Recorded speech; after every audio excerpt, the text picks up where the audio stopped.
Hello students, अस्सलाम वालेकुम। मैं हूं इंजीनियर उस्मान खान और आपको वेलकम करता हूं अपने channel Shahid Khan educational academy में। आज का जो हमारा टॉपिक है वो है physical properties of metals and non metals. हम क्लास 9 केमिस्ट्री का चैप्टर नंबर 9 पढ़ रहे हैं और इसका लेक्चर नंबर 5 है आज। तो इससे ऊपर हमने डिस्कस की थी अलग अलग प्रॉपर्टीज, ग्रुप 1 की, ग्रुप 17 की जो कि हेलोजेंस हैं, और ग्रुप 18 जो कि नोबल गैसेस हैं, और ग्रुप नंबर 3 से लेकर ग्रुप नंबर 12 तक जिनको हम डी ब्लॉक एलिमेंट्स या फिर ट्रांजिशन एलिमेंट्स भी कहते हैं, उनकी प्रॉपर्टीज हमने डिस्कस की हैं पहले 4 लेक्चर्स में। तो आज का जो हमारा टॉपिक होगा ना वो होगा फिजिकल प्रॉपर्टीज मेटल्स की और नॉन मेटल्स की। मेटल्स और नॉन मेटल्स के बारे में हम थ्रू आउट पूरी केमिस्ट्री के अंदर ना बहुत डिस्कस करके आ चुके हैं। तो कुछ वही पुरानी बातें इन्होंने आज यहाँ पर लिखी हुई हैं, उनको थोड़ा बहुत हम रिवाइज कर लेंगे और इसमें से याद क्या करना है उसको मार्क कर लेंगे। इससे पहले बताया चलूं आपको कि फिजिकल प्रॉपर्टीज क्या होती हैं।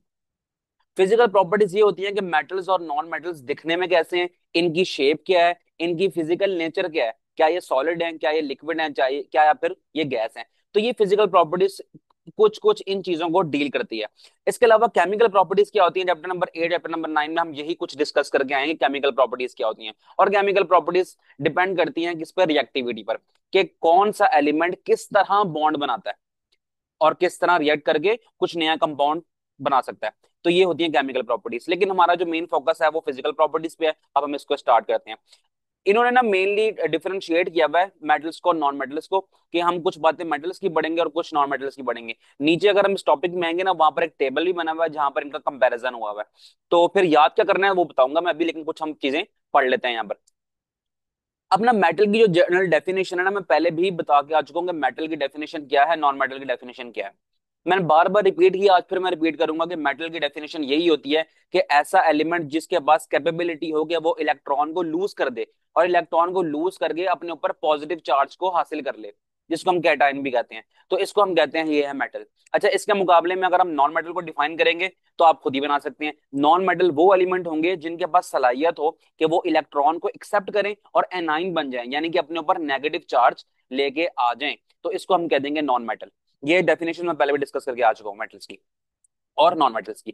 अब मेटल्स की मजीद प्रॉपर्टी ये है कि मेटल अपने अंदर बॉन्ड करता है, कौन सा, मेटेलिक बॉन्ड करता है। इसके जो एटम एटम आपस में जुड़े होते हैं ना, एक एलिमेंट है हमारे पास, लेट से एक मेटल है जिसका नाम सोडियम है, उसके जब एटम्स जुड़े हुए होंगे ना आपस में, इनके दरमियान में जो होगा ना, इनके दरमियान में वो मेटेलिक बॉन्ड होगा। तो मेटेलिक बॉन्ड सारे एटम्स को अपने पास एक कह लो कि एक जोड़े रखता है।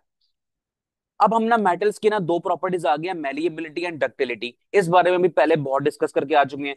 खास तौर पे मेटल्स जो हमने पढ़े थे ना, वो पढ़े थे चैप्टर नंबर 3 का जो लेक्चर है मेटेलिक बॉन्ड वाला। उसमें हमने डिस्कस की थी मेटल्स की प्रॉपर्टीज, तो वही बातें दोबारा यहाँ पर भी आ रही हैं। मेटल्स की ना दो प्रॉपर्टीज होती हैं कि वो मेलिएबल होते हैं और डक्टाइल होते हैं। अब मेलिएबिलिटी कौन सी प्रॉपर्टी है कि मेटल पे हम जोर लगा के उसको शीट्स में कन्वर्ट कर लें। और मेटल की जो दूसरी प्रॉपर्टी है डक्टिलिटी, वो ये प्रॉपर्टी है कि मेटल्स को इतनी बारीकी से काटेंगे वो तारें बन जाएं, वायर्स बन जाएं। हमारे घरों में जो वायरिंग हुई होती है इलेक्ट्रिसिटी की, वो कॉपर वायर इस्तेमाल होती है। और कॉपर क्या है, कॉपर भी एक मेटल है जो कि ट्रांजिशन एलिमेंट्स की कैटेगरी में आता है। लेकिन अब जनरली हम क्या देखेंगे कि कॉपर की वायरिंग करते हैं हम घरों में, तो कॉपर क्या है, मेटल है। तो मेटल्स की ये प्रॉपर्टी कि वो डक्टाइल हैं, इसकी बिना पर हमने कॉपर को ब्रिक ब्रिक तारों में काटा हुआ है, जिसका हम इस्तेमाल भी अपने घरों में कर रहे हैं। अब हमने पढ़ लिया दो प्रॉपर्टीज मेटल की, कि मेटल क्या होता है, डक्टाइल डक्टाइल भी होता है और मेलिएबल भी होता है। आगे बढ़ते हैं हम।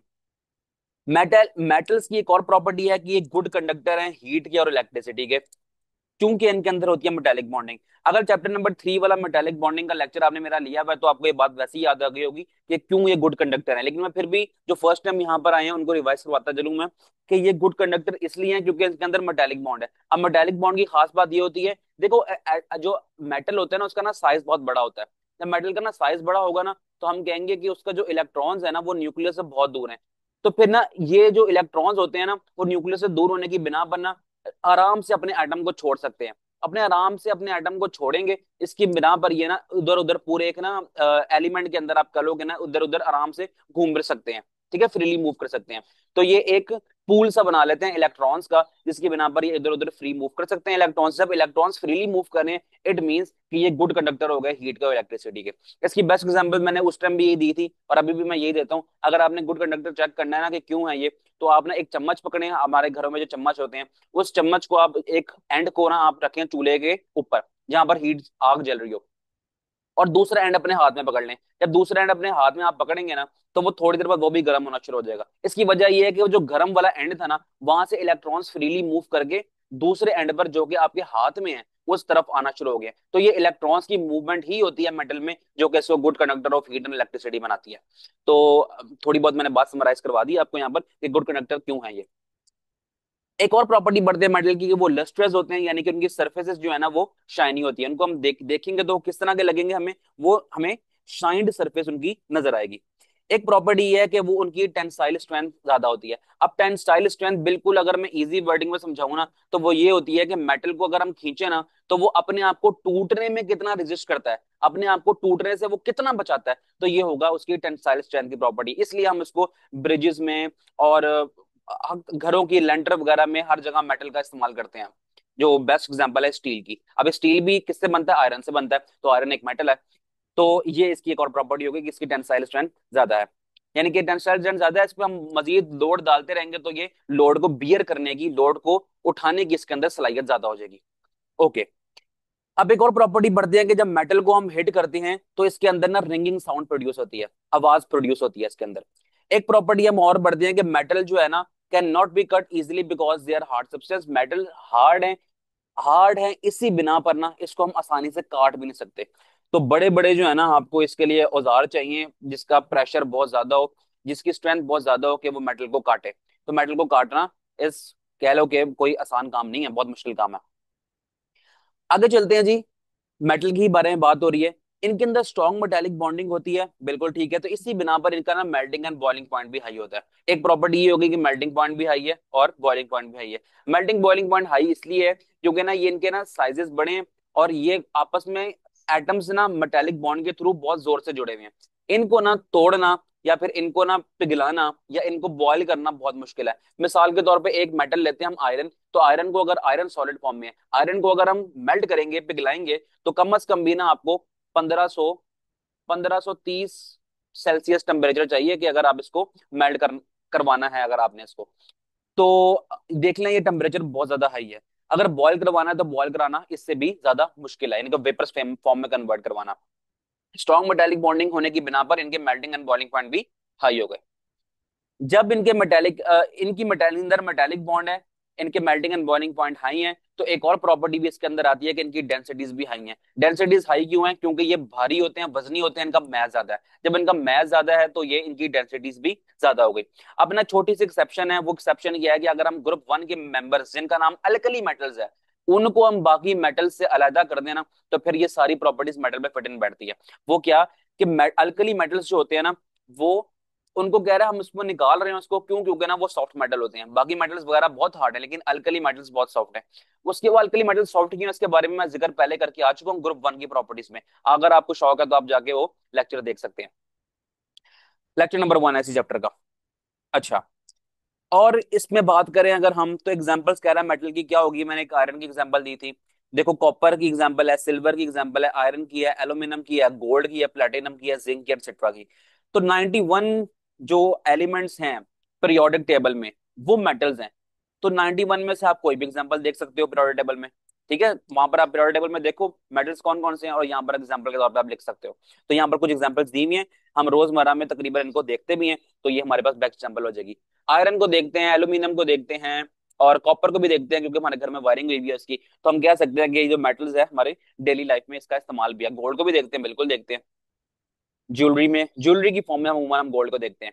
जिस तरह हमने बात की मेटल्स की, उस तरह नॉन मेटल की बात करेंगे। किस तरह बात स्टार्ट करेंगे? बात उसी तरह स्टार्ट करेंगे जिस तरह हमने मेटल की स्टार्ट की थी, कि डेफिनेशन बताएंगे। तो नॉन मेटल की डेफिनेशन क्या होगी कि नॉन मेटल वो चीज है कि जो इलेक्ट्रॉन को एक्सेप्ट करता है और इलेक्ट्रॉन को एक्सेप्ट करने के बाद इसके ऊपर नेगेटिव का चार्ज आ जाता है। तो ये होता है जी नॉन मेटल की बेसिक डेफिनेशन। अब हम पढ़ेंगे नॉन मेटल की फिजिकल स्टेट्स कि ये दिखने में कैसे हैं। अच्छा, जिस तरह मैंने बात की थी मेटल्स के केस में, अब मेटल की फिजिकल स्टेट क्या है कि वो दिखने में क्या है?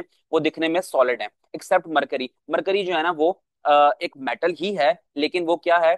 वो सॉलिड फॉर्म में नहीं एग्जिस्ट नहीं करता, रूम टेम्परेचर में लिक्विड फॉर्म में एग्जिस्ट करता है। तो इसकी एक्सेप्शन है। बाकी जो अमूमन ट्रेंड है ना मेटल्स का वो ये है कि वो सॉलिड होते हैं। इसी तरह अगर हम नॉन मेटल्स की बात करें ना, तो नॉन मेटल्स में ना होता यह है कि नॉन मेटल्स मुख्तलिफ तरह के होते हैं कि वो सॉलिड भी हैं, वो लिक्विड भी हैं और वो गैसियस फॉर्म में भी हैं। अब यहाँ पर अगर हम इनकी प्रॉपर्टीज देखें तो वो कहता है नॉन मेटल की ना वैरायटी ऑफ कलर्स हैं, कि वो जितने भी नॉन मेटल्स हैं ना वो अलग अलग कलर्स के शो होते हैं हमें, ठीक है, अलग अलग कलर्स सबके पास होते हैं। उनकी फिजिकल स्टेट मुख्तलिफ है, बता के आ चुका हूं मैं कि वो सॉलिड भी हैं, लिक्विड भी हैं और गैसेस फॉर्म में भी हैं। एज कम्पेयर टू मेटल्स, देखो मेटल्स के अंदर ना कलर्स का ट्रेंड इतना कुछ खास नहीं है, लेकिन जो फिजिकल स्टेट की अगर हम बात करें ना, तो फिजिकल स्टेट मेटल में एक ही फिजिकल स्टेट है जो कि सॉलिड है, लेकिन नॉन मेटल में ना वैरायटी पाई जाती है, क्योंकि नॉन मेटल में सॉलिड भी आते हैं, लिक्विड भी आते हैं और गैसियस फॉर्म में भी आते हैं। अब आगे कहता है कि नॉन मेटल्स को ना मेटल्स की तरह इनके अंदर मेलिएबिलिटी और डक्टिलिटी की प्रॉपर्टी नहीं हो सकती। क्यों? क्योंकि ना ये बहुत ज्यादा ब्रिटल है। अब ब्रिटल का मतलब क्या है कि उस पर हल्की से भी फोर्स लगाओगे तो वो चिकनाचूर हो जाएंगे। आगे हम पढ़ते हैं कि सल्फर और फास्फोरस एग्जाम्पल है जो कि पाउडर फॉर्म में एग्जिस्ट करती है। अगर पाउडर फॉर्म में भी है ना, तो एक जनरली इसको हम फिजिकल स्टेट क्या बोलेंगे, हम सॉलिड ही बोलेंगे।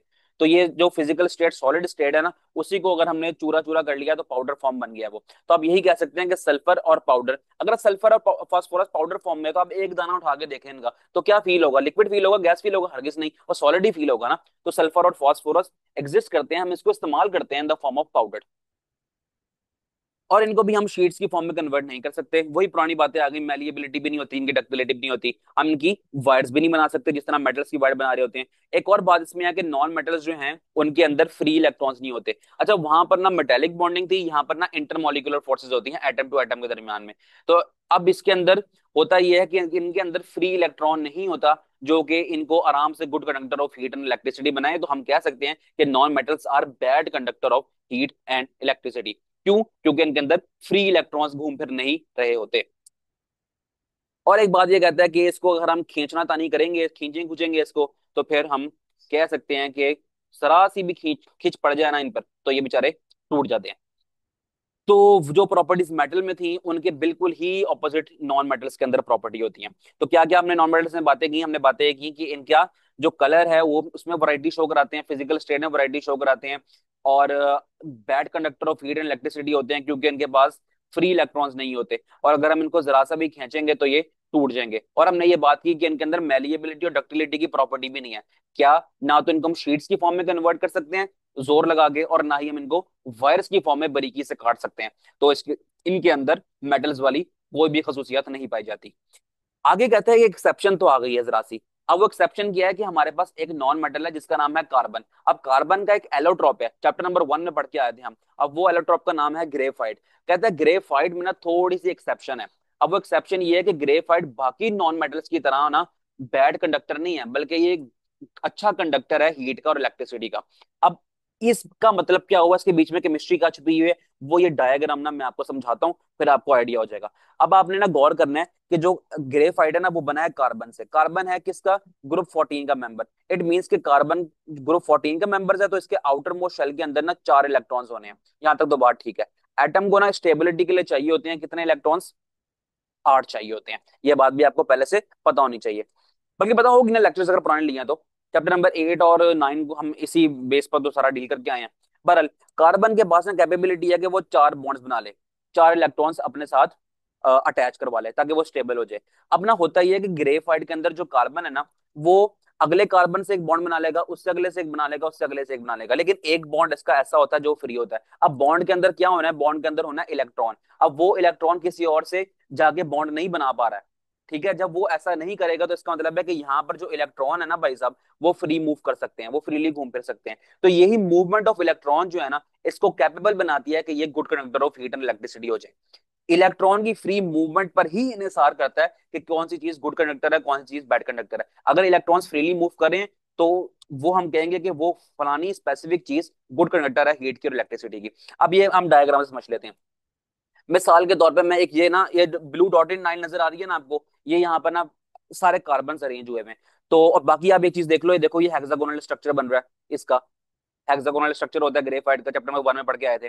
अच्छा, जो मैं बात कर रहा था ना उस बात की तरफ हम आते हैं। यहाँ पर ना अगर मैंने एक सर्कल किया हुआ है एक कार्बन को, अब ये कार्बन है, एक बॉन्ड ये बना रहा है, एक बॉन्ड ये यहाँ से बना रहा है, एक बॉन्ड ये यहाँ से बना रहा है, और चौथा बॉन्ड कहीं नहीं बना रहा। तो चौथा बॉन्ड नहीं बना रहा ना, तो उसके पास वहां पर एक इलेक्ट्रॉन फ्री है।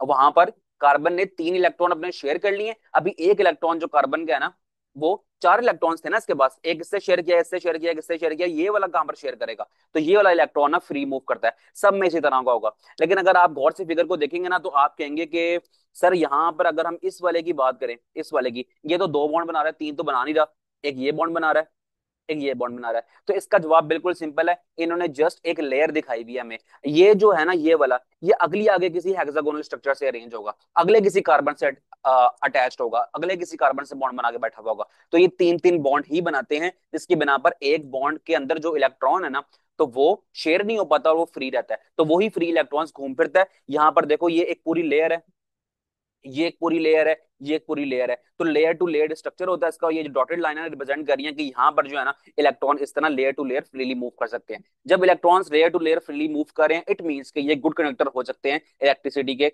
और हीट के। तो ये हमने पढ़ी थी ग्रेफाइट की एक्सेप्शन। तो यहाँ तक हो सकता है कि आपको ये बातें समझ आ गई हों, समझ आ गई होंगी तो बहुत अच्छी बात है। आगे चलते हैं हम, आखिरी पैराग्राफ है, कहते हैं नॉन मेटल्स को ना हम पॉलिश नहीं कर सकते, मेटल्स को हम पॉलिश कर सकते हैं, नॉन मेटल्स को नहीं कर सकते। क्यों नहीं कर सकते? क्योंकि वो पाउडर फॉर्म में एग्जिस्ट कर रही है या फिर गैसियस फॉर्म में एग्जिस्ट कर रही है। कभी आपने ऐसा सोचा कि किसी गैस को पॉलिश किया हो हमने? कभी भी ऐसा नहीं हो सकता। किसी पाउडर को पॉलिश हो ही पॉसिबल नहीं है, पाउडर के दाने ही बहुत बारीक बारीक से होंगे, तो वो उसको पॉलिश करेंगे कैसे? जब इनको हम पॉलिश नहीं कर सकते, तो ये इनकी जो सरफेस है वो लस्ट्रस भी नहीं हो सकती, यानी कि लस्ट्रस शाइनी सरफेस नहीं होगी नॉन मेटल्स की। इसके ऑपोजिट क्या होगी? डल सरफेस होगी। तो इनकी जो टेक्सचर है वो होता है डल, यानी कि धीमा धीमा सा होता है। नॉन मेटल्स जो है ना, नॉन डक्टाइल है, नॉन मेलिएबल है, अभी मैं ऊपर पढ़ा के आ चुका हूँ। क्या वो शीट्स में भी कन्वर्ट नहीं हो सकते और वो वायर्स की फॉर्म में भी कन्वर्ट नहीं हो सकते? क्यों? क्योंकि ना उनको हल्का सा भी जोर लगाएंगे ना उस पर, तो वो चिकनाचूर हो जाएंगे, क्योंकि वो हाईली ब्रिटल होते हैं। ब्रिटल होने का मतलब ही ये है कि फोर्स लगाओ और वो फलानी चीज टूट जाए, अपने आप को रेजिस्ट ना कर पाए। और कहता है कि उनके मेल्टिंग एंड बॉइलिंग पॉइंट भी बहुत लो होते हैं, जिससे उसने एग्जांपल दिया कि सल्फर का मेल्टिंग पॉइंट जो है ना वो है 115 सेल्सियस। सल्फर एक नॉन मेटल है, इसका मेल्टिंग पॉइंट 115 है। इसके मुकाबले में आयरन जो कि मेटल है, उसका मेल्टिंग पॉइंट है 1530 सेल्सियस। तो देख लो कितना कोई फर्क है इसमें। तो हम कहते हैं कि इसका मेल्टिंग एंड बॉइलिंग पॉइंट भी लो है। अब एक कहता है कि जो आप कह ले कि एक्सेप्शन है वो ग्रेफाइट की और डायमंड की है। ग्रेफाइट में एक्सेप्शन की है, वो भी हम ऊपर बढ़ के आ चुके हैं। इनका मेल्टिंग पॉइंट हाई होता है। ग्रेफाइट और डायमंड दोनों ही एक नॉन मेटल से बने हैं जिसका नाम है कार्बन। ग्रेफाइट को तो हम देख के आ चुके हैं, डायमंड डिटेल से यहाँ पर नहीं पढ़ाया, तो हम ज्यादा डिटेल में जाएंगे भी नहीं इसके। अब नॉन मेटल्स की डेंसिटी लो होती है क्योंकि इनके अंदर इनका मैस कम है, तो इनकी डेंसिटी भी बहुत लो होती है as compare to metals. This means that the non metals atoms are not strongly bonded with each other. तो इनका जो मेल्टिंग पॉइंट अगर हम कहें ना, कि या फिर लो डेंसिटी कहें, या फिर इनका हम कहें कि मेल्टिंग एंड बॉइलिंग पॉइंट, वो लो होने की वजह ही सिर्फ ये है कि इनके दरमियान में जो बॉन्डिंग है ना वो बहुत वीक है। तो एटम टू एटम बॉन्डिंग होती है ना किसी नॉन मेटल में, तो यहाँ पर इंटरमोलिकुलर फोर्सेस ऑफ अट्रैक्शन के थ्रू ये आपस में जुड़े हुए होते हैं।